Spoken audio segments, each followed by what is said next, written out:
ഇല്ല, സമ്മതിക്കില്ല, ഞാൻ വിടില്ല. ഒരു ദിവസം എത്ര മുട്ട വിറ്റ് പോകുന്നുണ്ട്? ഞങ്ങളുടെ ഡ്രീം വീടാ.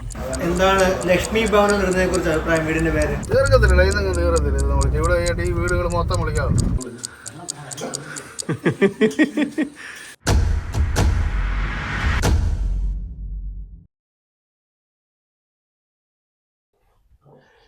ഞാൻ ഇന്നിവിടെ അവതരിപ്പിക്കാൻ പോകുന്ന ഒരു കഠിനാധ്വാനത്തിന്റെ കഥ. എൻ്റെ മാമന്റെയും ഫാമിലിയുടെയും കഠിനാധ്വാനത്തിന്റെ കഥ. ആ കഥ പറയുന്നതിന് മുമ്പ് ഞാനും മാമനും തമ്മിലുള്ള ആ ബന്ധത്തെക്കുറിച്ച് പറയണം. എന്നെ ഞാനാക്കി മാറ്റിയതിൽ വലിയൊരു പങ്ക് വഹിച്ചിട്ടുള്ള ആളാണ് മാമൻ. എന്ന് വെച്ചാൽ നിങ്ങളിപ്പോൾ ഈ കാണുന്ന ഞാനല്ല, പക്ക ഇൻട്രോവേർട്ട് ആയിരുന്ന എന്നെ പല പല ആക്ടിവിറ്റീസിലൊക്കെ പങ്കെടുക്കാനും ആൾക്കാരുമായിട്ട് എങ്ങനെ ഇടപഴകണം, അങ്ങനെ പല പല കാര്യങ്ങളും പഠിപ്പിച്ചത് മാമനാണ്, അല്ലെങ്കിൽ മാമൻ കാരണമാണ്. എന്നെ ആദ്യമായിട്ട് സിനിമയ്ക്ക് കൊണ്ടുപോയി മാമനാണ്. ചന്ദ്രോത്സവം ആയിരുന്ന സിനിമ. ഒരു ദിവസം രാത്രിയിൽ വട സിനിമ കാണാൻ പോകാമെന്ന് പറഞ്ഞ് വിളിച്ചിട്ട് ചങ്ങനാശ്ശേരി അഭിനയെ കൊണ്ടുപോയി മാമൻ്റെ ഓട്ടോയ്ക്ക് മാമൻ്റെ കൂട്ടുകാരൊക്കെ ഒത്ത് ഇങ്ങനെ പോയി ഞങ്ങൾ ആ സിനിമ കണ്ടത് ഇപ്പോഴും ഞാൻ ഓർക്കും. ആദ്യമായിട്ട് എന്നെ ബൈക്കിൽ കയറ്റിയത് മാമനാണ്. ആദ്യമായിട്ട് വണ്ടർലയിലേക്ക് കൊണ്ടുപോയത് മാമനാണ്. മൂന്നാറിൽ, ഗുരുവായൂരമ്പലത്തിൽ, ശബരിമലയിൽ, പളനി, ഇവൻ ആലപ്പുഴ ബീച്ചിൽ. മാമൻ്റെ കൂടെ ചെറുപ്പത്തിൽ പോയി കഴിഞ്ഞാൽ നമുക്ക് ഹൈഫൈ ആണ് ഗൈസ്. എന്ന് വെച്ച് കഴിഞ്ഞാൽ മാമൻ നമുക്ക് എല്ലാ ഫുഡും മേടിച്ചു തരും, എന്തും പറഞ്ഞാൽ മേടിച്ചു തരും. ചെരുപ്പ്, ഡ്രസ്സ്, അങ്ങനെ നമ്മൾ പറയണ്ട, നമ്മൾ ജസ്റ്റ് ഇങ്ങനെ നോക്കിക്കഴിഞ്ഞാൽ മാമൻ നമുക്കത് മേടിച്ചു തരുമായിരുന്നു. ഞാൻ ഇപ്പോഴും എൻ്റെ മനസ്സിൽ നിന്നൊന്നും മറക്കാൻ പറ്റാത്ത നിമിഷങ്ങളാണ് ഗൈസ്. എല്ലാ ഓണത്തിനും മുടങ്ങാതെ ഇവൻ എൻ്റെ കല്യാണം കഴിഞ്ഞിട്ട് പോലും എനിക്ക് ഡ്രസ്സ് എടുത്ത് തരുന്നുണ്ട് മാമൻ. പല പല ഫുഡ് ഐറ്റംസ് ഞാൻ ആദ്യമായിട്ട് കഴിക്കുന്ന പോലും മാമ വാങ്ങിച്ചു തന്നിട്ടാണ്. ചില്ലി ചിക്കൻ, ചിക്കൻ 65, ഇവൻ ഷവർമ്മ വരെ ആദ്യമായിട്ട് കഴിക്കുന്നത് മാമ വാങ്ങി തന്നിട്ടാണ്. മാമൻ്റെ ഒരു കൂട്ടുകാരൻ ഞാനിവിടെ ഇട്ട് ഓർക്കുന്നുണ്ട്. മാമൻ പുറത്ത് പോയിട്ട് ഷവർമ്മ മേടിച്ചുകൊണ്ട് വരുന്നു. അപ്പം ഞാൻ ചോദിക്കുന്നത് എന്താ സാധനം എന്ന് ചോദിക്കുന്നുണ്ട്. അപ്പോൾ മാമൻ പറഞ്ഞു, ഇതൊരു സാധനമാണ്, നീ കഴിച്ചു നോക്ക്. മാമൻ അധികം അങ്ങനെ സംസാരിക്കത്തൊന്നുമില്ല, ഇച്ചിരി കലിപ്പനാണ്. നീ വേണേ കഴിക്കുക എന്നുള്ളതിൽ അങ്ങനെ പറയണേ. അച്ഛൻ പട്ടാളത്തിലായതുകൊണ്ട് തന്നെ ഒരമ്മ വളർത്തിക്കൊണ്ട് വന്ന എന്നെ ആൾക്കാരുമായിട്ട് എങ്ങനെ ഇടപഴകണം, ഓരോരോ ആക്ടിവിറ്റീസിൽ എങ്ങനെ പങ്കെടുക്കണം, അങ്ങനെ പലതും പഠിപ്പിച്ചത് അല്ലെങ്കിൽ കാരണമായിട്ടുള്ള മാമൻ കാരണമാണ്. മാമൻ്റെ ഫ്രണ്ട്സ് സർക്കിൾ എന്ന് പറഞ്ഞാൽ ഭയങ്കര വലുതാണ്. എന്നിട്ട് നമ്മൾ ഈ മുതുകിളവന്മാർ വിളിക്കത്തില്ലേ, അവരും ഒരു കൊച്ചു പിള്ളേർ വരെ ഉണ്ട്. ചുരുക്കി പറഞ്ഞാൽ എൻ്റെ ജീവിതത്തിൽ അത്രമാത്രം പങ്കുവഹിച്ചിട്ടുള്ള ഒരാളാണ് മാമൻ എന്ന് പറഞ്ഞാൽ. അപ്പം നിങ്ങൾ വിചാരിക്കുമായിരിക്കും ഇതൊക്കെ ഞാൻ എന്തിനാ ഇപ്പോൾ നിങ്ങളോട് പറഞ്ഞതല്ലേ. കാരണം മാമനെയും കുടുംബത്തെ സംബന്ധിച്ച് വലിയൊരു ഇമ്പോർട്ടൻറ്റ് ദിവസമാണ് ഇന്ന്, നിങ്ങൾ ഈ വീഡിയോ കാണുന്ന നിമിഷം. മാമൻ്റെ പുതിയ വീടിൻ്റെ കയറി താമസമാണ് ഇന്ന്. എന്ന് വെച്ചാൽ പുതിയ വീടിൻ്റെ പാലുകാച്ചൽ അല്ലെങ്കിൽ പരവാസ്തുലി, അങ്ങനെ പല പേരുകളിലാണ് പല നാടുകളിൽ അറിയപ്പെടുന്നത്. ഇനി ഈ പഴയ വീടിനെ കുറിച്ച് പറഞ്ഞു കഴിഞ്ഞാൽ, ഞാനും മാമനും അമ്മയും ഒക്കെ വളർന്ന വീട്, ഞാൻ ജനിച്ച വീട്, എനിക്ക് പ്രിയപ്പെട്ട എൻ്റെ മാമിയെ, അതായത് മാമൻ്റെ ഭാര്യയെ ഞാൻ ഈ ഒരു ആംഗിളിൽ ആദ്യമായിട്ട് കാണുന്നത് ഈ വീട്ടിൽ വെച്ചായിരുന്നു. എൻ്റെ അനിയത്തിമാരായ ഈ പൈതങ്ങൾ ജനിച്ചു വളർന്ന വീട്. മാമൻ്റെ ഒരുപാട് സമ്പാദിക്കുന്ന ജോലിയൊന്നുമില്ല ഗൈസ്, ഒരു ഡ്രൈവറാണ്. മാമൻ സ്വന്തമായിട്ട് ഓട്ടോ ഓടിച്ചും മറ്റുള്ളവരുടെ വണ്ടികൾ എടുത്ത് ഓടിച്ചും അങ്ങനെ കഠിനാധ്വാനത്തിലൂടെ സമ്പാദിച്ചെടുത്ത പൈസ കൊണ്ട് സ്വന്തമായിട്ട് പിന്നീട് വണ്ടി മേടിച്ചു അവിടെ നിന്ന് സ്റ്റാർട്ട് ചെയ്ത് ഉണ്ടാക്കിയെടുത്താണ് ഈ കാണുന്ന ഈ വീട്. പക്ഷെ എന്തുകൊണ്ടാണ് മാമൻ ഈ വീട് വെക്കാനുണ്ടായ ഒരു കാരണമെന്ന് ഞാൻ പലപ്പോഴും ആലോചിച്ചു. അതിനുള്ള ഉത്തരം എനിക്ക് തന്നെ കിട്ടി ഗൈസ്. ഒരു ദിവസം ഞാൻ ഇവിടെ കിടന്ന് ഉറങ്ങുകയായിരുന്നു. ഉറങ്ങിക്കൊണ്ടിരുന്ന ദിവസം രാവിലെ ആയപ്പോഴത്തേക്ക് നല്ല മഴയായിരുന്നു ഗൈസ്. ആ മഴയത്ത് തന്നെ എനിക്ക് അതിനുള്ള ഉത്തരം കിട്ടി ഗൈസ്. അതെ, എൻ്റെ മുഖത്തേക്ക് വെള്ളം ഇങ്ങനെ വീഴാൻ തുടങ്ങി. ഈ വീടിൻ്റെ ചോർച്ച ഒരു മെയിൻ ഇമ്പോർട്ടൻറ്റ് ഘടകമായിരുന്നു.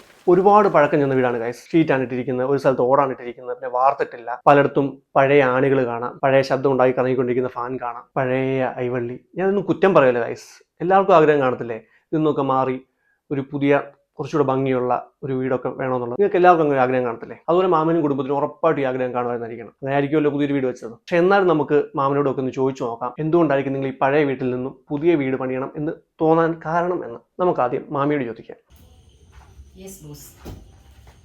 എപ്പോഴാണ് പുതിയൊരു വീട് വെക്കണമെന്ന് ആഗ്രഹം തോന്നിയത്?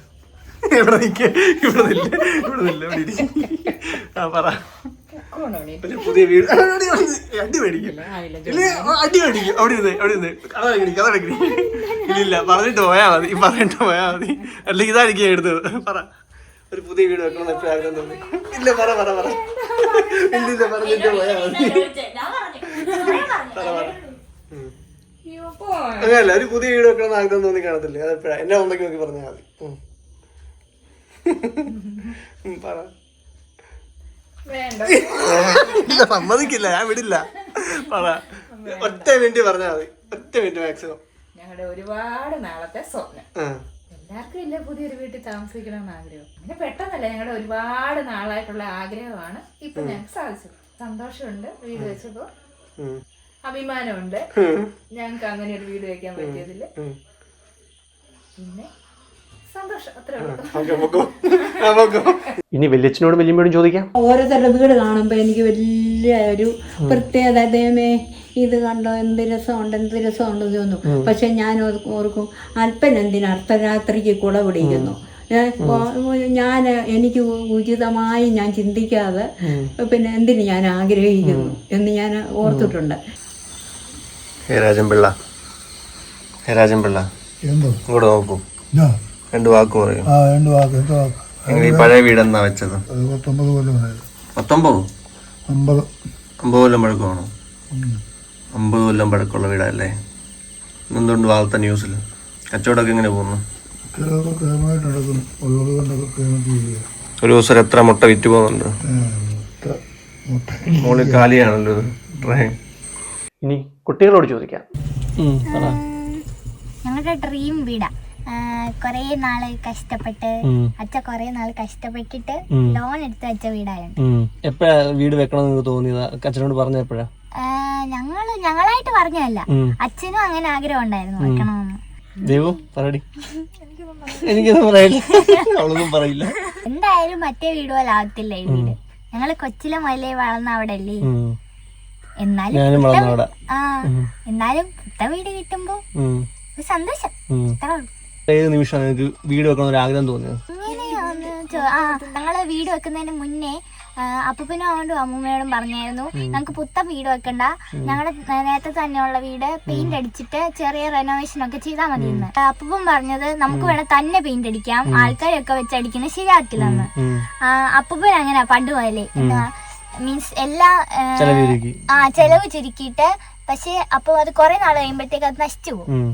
അപ്പൊ അച്ഛൻ അത് സമ്മതിച്ചില്ല. അച്ഛൻ പറഞ്ഞ അച്ഛൻ വെക്കുവാണെങ്കിൽ നല്ല വീട് വെക്കും, എല്ലാം എന്നാ പറയുക നല്ലതായിട്ട് വെക്കുമെന്ന് പറഞ്ഞു. അപ്പൊ എനിക്ക് തോന്നിയത് നല്ല വീട് വേണമെന്ന്. അതെ, അല്ലെങ്കിൽ ഞാൻ ജോലി പിടിച്ചിട്ട് വെക്കുമെന്ന് എനിക്കുണ്ടായിരുന്നു. നീ എന്റെ അമ്മയോടൊന്നും ചോദിക്കാം. എല്ലാവരും വെക്കുന്ന പോലെ അവനും ഒരു വീടൊക്കെ വെച്ചത് വെച്ചാൽ കൊച്ചു പിള്ളേർക്ക് 2 പേർക്കും ബാത്റൂമിലൊക്കെ പോകാനാണേലും ഒക്കെ സൗകര്യം കുറവ്. ഒരു ബാത്റൂം പണിയണേ തന്നെ ഇപ്പം എങ്ങനെ പോയാലും ഒരു 2.5 ലക്ഷം രൂപയിൽ വേണം നല്ലൊരു ബാത്റൂം. എന്നാൽ പിന്നെ ഒരു വീട് പണിയുന്നതിന് ഏതായാലും വീടൊരു സ്വപ്നമാണ് എപ്പോഴും. അപ്പം പിന്നെ ഒരു വീട് പണിയണമെന്ന് അവന് ആഗ്രഹം തോന്നിയപ്പോൾ ദൈവം അതിനെ അനുഗ്രഹിച്ച ഒരു വീടായി. അവസാനമായി മാമനോട് ചോദിക്കാം.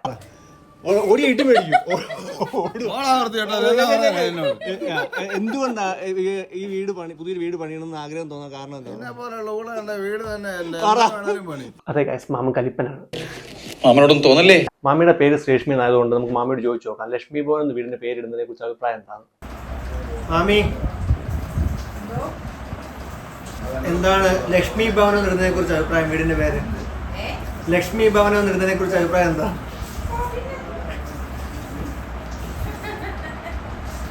രാജേഷ്, എന്താണ് അഭിപ്രായം ലക്ഷ്മി ഭവൻ എന്നിടുന്നതിനെ കുറിച്ച്? വീടിന്റെ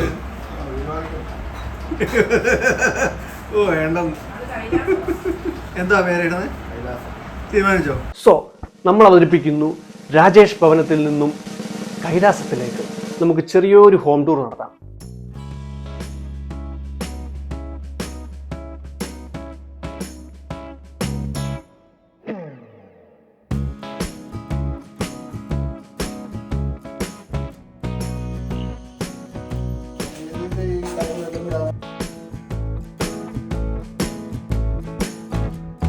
മാമനൊരു ഓട്ടം പോയി കഴിഞ്ഞാൽ തിരിച്ചപ്പം തന്നെ വീട്ടിൽ വരുന്നു. ആദ്യം വീട്ടിൽ വന്നിട്ട് ഈ പണികളൊക്കെ കണ്ട് വെരിഫൈ ചെയ്ത് തൃപ്തിയായതിനു ശേഷം മാത്രമേ യെസ് പറയത്തുള്ളൂ.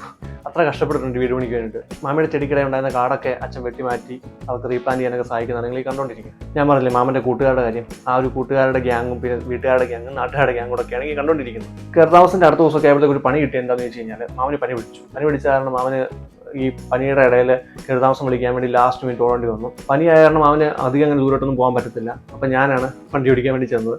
പക്ഷേ മാമന് വണ്ടി ഓടിക്കാനുള്ള ഭാഷ കൊണ്ടായിരിക്കും ഞാൻ റെസ്റ്റ് എടുക്കുകയാണ്, എൻ്റെ മാമൻ വണ്ടി ഓടിക്കുക തന്നെയാണ്, ഒരു വ്യത്യാസവും ഇല്ല. സോ വെറുതെ ഞാൻ ചെന്നതെന്നുള്ളത്. പിന്നെ ആകെ ചെയ്തതെന്ന് വെച്ച് കഴിഞ്ഞാൽ മാമ ഒരു സ്ഥലത്ത് വിളിക്കാൻ പോകുമ്പോൾ മാമിയൊക്കെ ഒരു സ്ഥലത്ത് പോകും, വല്യമ്മയൊക്കെ ഒരു വേറെ സ്ഥലത്ത് പോകും വിളിക്കാൻ. അങ്ങനെയൊക്കെ മാക്സിമം നമ്മൾ ഷെഡ്യൂൾ ചെയ്തിട്ടാണ് ഒരുവിധം എല്ലാവരും വിളിച്ചു തീർത്തത്. അതിൽ വിട്ടുപോയിട്ടുണ്ടോ എന്ന് തന്നെ നമുക്ക് കൃത്യമായിട്ട് അറിയത്തില്ല.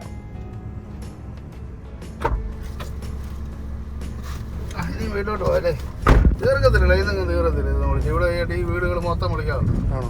ഞാൻ തിരിച്ച് വന്നിട്ട് വായിക്കാമല്ല, വന്നിട്ട് വായിക്കി തിരിച്ച് പോകും.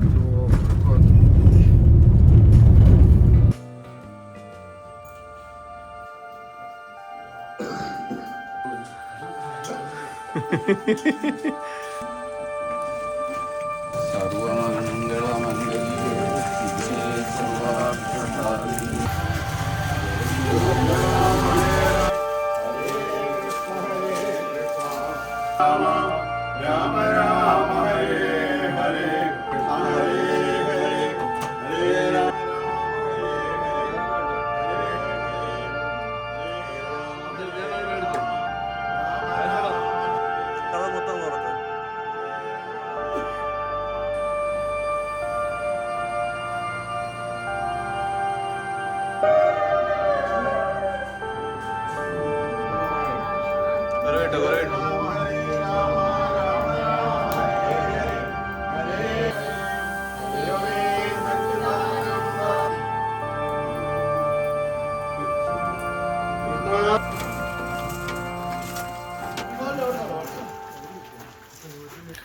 So good morning guys.